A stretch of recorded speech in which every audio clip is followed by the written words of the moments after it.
Hey yo yo, selamat pagi, siang, sore, dan malam kaulah muda dan kaulah tua dimanapun kalian berada. Di video kali ini kita bakal ngerangkum alur cerita film yang berjudul Crawl Me to the Darling. Salah. Crawl to Me Darling. Film ini dirilis pada tahun 2020 dan disutradarai oleh Adam Wilson. Menceritakan tentang seorang gadis bernama Millie yang diculik oleh pria bertopeng. For your information guys, pria bertopeng di film ini tuh bukan Satria Baja Hitam atau pria bertopeng di Crayon Shinchan ya, melainkan pria bertopeng psikopat yang menculik wanita untuk kepuasan ia sendiri. Lanjut ke ceritanya. Setiap harinya Millie disiksa dan disetrum oleh pria bertopeng itu. Ia juga dipaksa untuk menuruti semua perintah dari pria bertopeng itu. Akankah Millie selamat dan berhasil keluar dari cengkraman pria itu? Makanya langsung aja kita rangkum filmnya.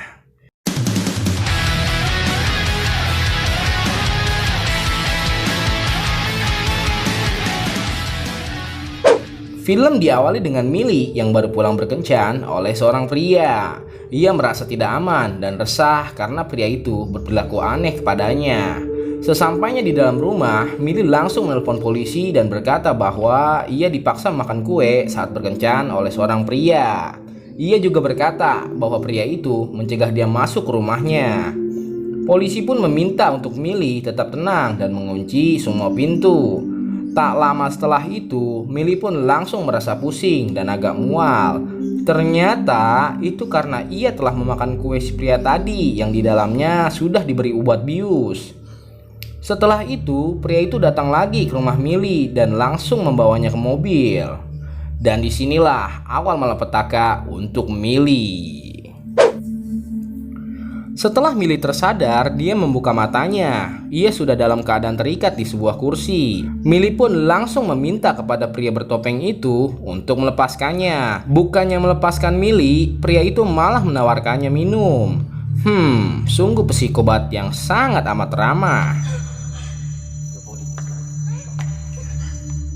Lanjut. Karena Millie berontak dan ingin melepaskan ikatannya, pria bertopeng itu langsung membius Millie hingga ia tak sadarkan diri.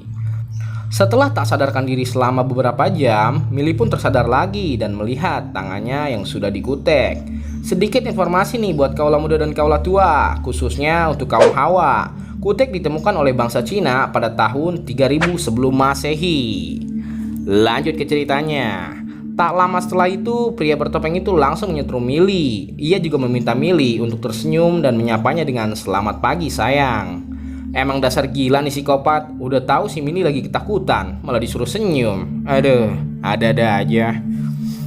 Ia pun terus menyetrum Millie hingga ia berkata sampai benar-benar seperti yang diinginkan psikopat itu. Sehabis itu, psikopat itu menyuapi Millie dengan selembar roti. Tak disangka, Millie malah memuntahkan roti itu ke psikopat itu. Psikopat itu pun mengambil makanan yang tadi dimuntahkan dan meminta Millie untuk memakannya lagi. Millie awalnya menolak karena ia lagi-lagi disetrum. Ia pun memakan makanan itu sambil menangis. Setelah itu, Millie pun dibius lagi oleh psikopat itu. Keesokan paginya, Millie pun tersadar lagi. Ia menyadari bahwa selama ini dia dibius melalui selang yang disuntikan ke kakinya. Psikopat itu pun menyapa dan mengatakan "Selamat pagi" kepada Millie. Millie pun hanya diam dan menatap psikopat itu dengan wajah kesalnya. Karena psikopat itu kesal, ia langsung menaikkan daya listriknya dan menyetrum Millie hingga ia menggigit lidahnya sendiri. Setelah itu, psikopat itu meminta Millie untuk makan makanannya yang sudah disediakan olehnya. Karena Millie memakannya terburu-buru, psikopat itu pun langsung menyetrumnya lagi. Sampai akhirnya psikopat itu membius Millie lagi dan lagi. Tapi kali ini Millie menyumbat selang itu dan ia langsung berpura-pura tidak sadarkan diri. Tak lama setelah itu, psikopat itu langsung membawa Millie ke kamar mandi dan mempreteli semua pakaiannya. Kira-kira psikopat itu mau ngapain Millie ya? Ternyata psikopat itu membandingkan Millie seperti layaknya memandikan dede bayi. Setelah itu, psikopat itu pun pergi untuk mengambil sesuatu. Millie pun langsung membuka mata dan mengambil gunting yang ada di dekatnya. Setelah psikopat itu balik lagi, ternyata ia mengambil pasta gigi. Ia pun langsung membersihkan gigi Millie. Seketika itu, Millie yang ingin menyerang psikopat itu terkaget karena ia mendengar ada suara wanita. Millie pun jadi mengurungkan niatnya untuk menyerang psikopat itu. Psikopat itu pun langsung membawa Millie ke kamar untuk mengganti bajunya. Ketika psikopat itu balik lagi ke kamar mandi, ia melihat bahwa Millie sudah tidak ada di kasurnya. Ia pun langsung mengambil obat bius dan topengnya untuk mengejar Millie. Karena Millie berada di bawah pengaruh obat bius, ia pun tidak fokus dan melambat. Dan psikopat itu pun menangkapnya.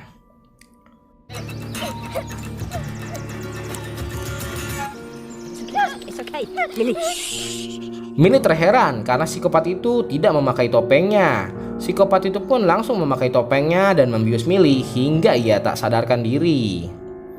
Setelah tersadar, Millie langsung disuruh menggigit centong sayur agar ia tidak menggigit lidahnya saat disetrum. Psikopat itu pun langsung menyetrum Millie hingga dirinya pingsan lagi. Keesokan paginya, Millie tersadar dan terheran karena dia dibawa oleh wanita yang tadi ia dengar suaranya. Wanita itu pun meminta Millie untuk kabur dan pergi meninggalkan rumah psikopat itu. Tapi anehnya, Millie tidak mau dan malah ingin balik lagi ke rumah si pria itu. Dan ternyata itu cuma akal-akalan si wanita untuk mengetes Millie. Wanita yang sangat amat licik. Sesampainya di rumah, si pria itu langsung memarahi dan mengambil cincin yang ada di wanita itu. Ternyata Doski adalah istri dari psikopat itu. Psikopat itu pun langsung melamar Millie dan ingin menikahinya 2 hari lagi. Anehnya, Millie mengiyakan lamaran psikopat itu. Sepertinya otak Millie sudah tercuci oleh psikopat itu. Scene pun berpindah ke si wanita yang merobek gaun pernikahan yang dipakai Millie untuk pernikahan dengan psikopatnya nanti. Psikopat itu pun mengetahui hal tersebut, tapi anehnya ia malah merangkul wanita itu dan menceritakan kejadian pada saat psikopat itu jatuh cinta kepadanya. For your information guys, ternyata Doski sama seperti Millie. Ia diculik oleh psikopat itu setahun yang lalu. Mungkin psikopat itu sudah bosan dengan wanita itu, makanya ia menculik Millie. Ternyata psikopat itu doyan kawin juga ya. Lanjut. Tanpa diduga, psikopat itu langsung memiting wanita itu sampai ia sesak napas. Ketika wanita itu mulai sekarat, Millie langsung berbohong dan mengatakan bahwa ia yang telah merobek gaun pernikahan itu. Psikopat itu pun langsung bertanya kenapa ia merobek gaunnya. Millie berkata bahwa ia ingin gaun yang baru. Psikopat itu pun langsung bergegas pergi membelikan gaun baru untuk Millie pakai nanti.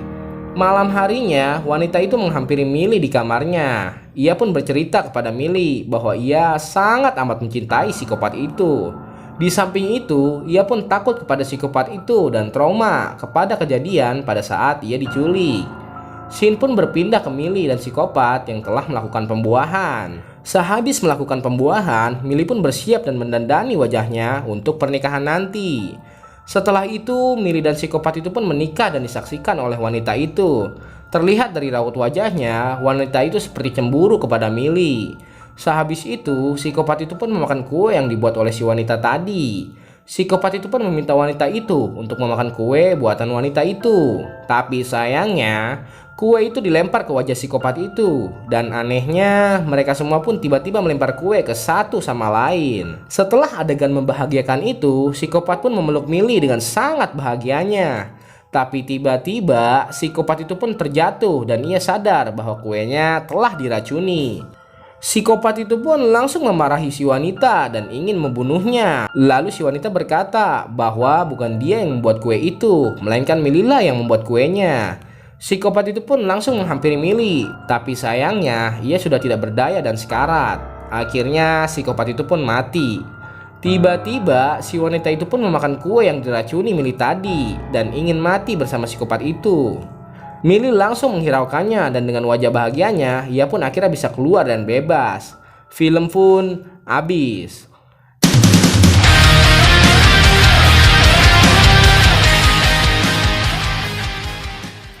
Nah, bagaimana kaulah muda dan kaulah tua filmnya? Kalau menurut saya sih filmnya biasa aja dan alur ceritanya rada membingungkan.